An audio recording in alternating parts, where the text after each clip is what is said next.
And yeah, there are special rules concerning his burial too. So all of us, when we die, we all of us have to go one day to where?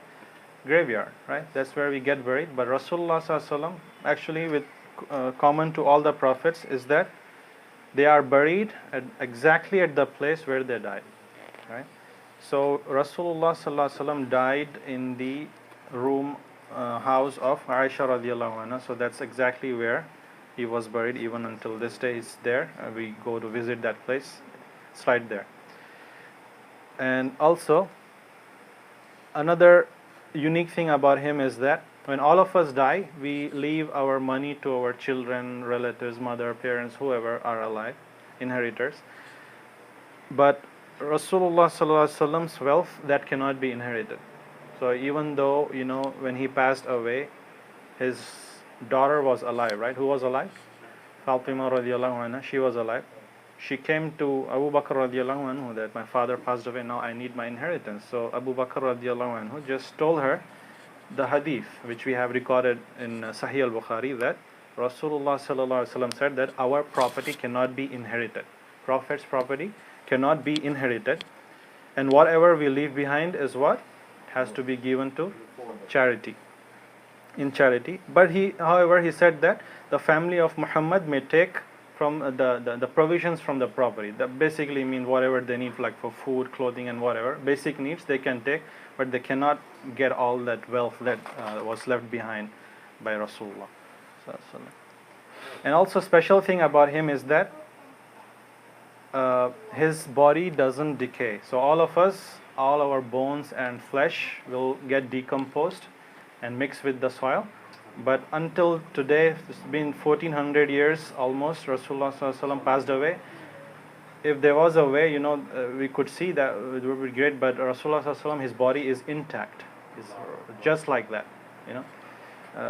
he is there right in the grave, like his body intact. No, not a single insect or germ can really harm him. It's all intact.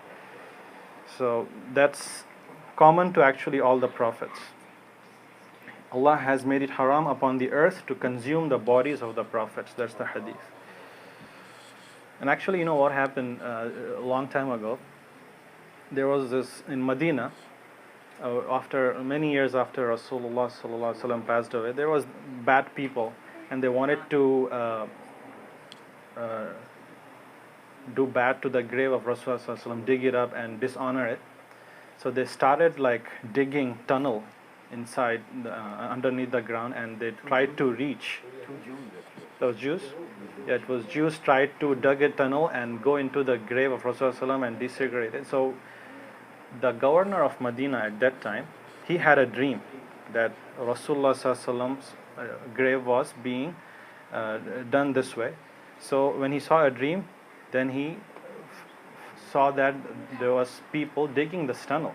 So he immediately captured them and persecuted them, or gave him the capital punishment. But to ensure that this doesn't happen again, what he did was he dig metal trenches across the grave, and until this day we have it today, so nobody can dig it. So that was a special protection that the governor at that time gave to the grave.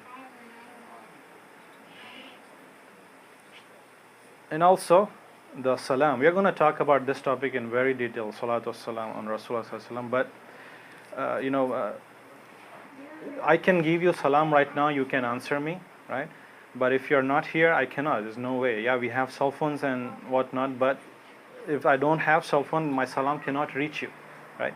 So with Rasulullah sallallahu alaihi wasallam, it's different. If you send salam to him, he will get the salam, and he will also reply to that salam. So that was special thing. That this cannot happen to anybody, any other Muslim or any other human. Severity of belittling him. So in Islamic Sharia, what happens is, if you say something bad about Rasulullah sallallahu alaihi wasallam, if you insult him, if you humiliate him, even though he is not with us, if you do something bad, say bad about him, there is a capital punishment applied on that person, because you cannot dishonor, cannot insult Rasulullah sallallahu alaihi wasallam like that. You will be punished. So that's specific to Rasulullah sallallahu alaihi wasallam. And also, a last thing about Capital punishment in Makkah. now wherever the Islamic state is, Islamic Sharia, wherever it's applied. So yeah, so if they have an Islamic country, they have Islamic Sharia in their constitution, then they are required to apply this punishment on them. It falls under the category of blasphemy. Blasphemy, exactly. Yeah. What is Blasphemy. the punishment? Yeah, what's the capital punishment? It's the kind of punishment executed by court. It can be execution of the person or a lifetime imprisonment, depending on how much they insult Rasulullah Sallallahu Alaihi Wasallam. Okay, so they might even be executed because of their blasphemous remarks. So it's upon the Sharia, it's upon the court to decide what exact punishment should be given. And again, we should not take law in our hands. You cannot say, oh, I heard in the halakha that person has to be punished, so you take sword or something and start killing people. It has to be done by judge, it has to be done by the court, not the regular people. Yeah, and the last thing was that, lying is a sin, we know that, right? But Rasulullah Sallallahu Alaihi Wasallam said that in this hadith in Sahih al-Bukhari, that a lie about me is not the same as the lie about someone else. Whoever intentionally lies about me, he has to take his place in Jahannam. Take place for himself in Jahannam.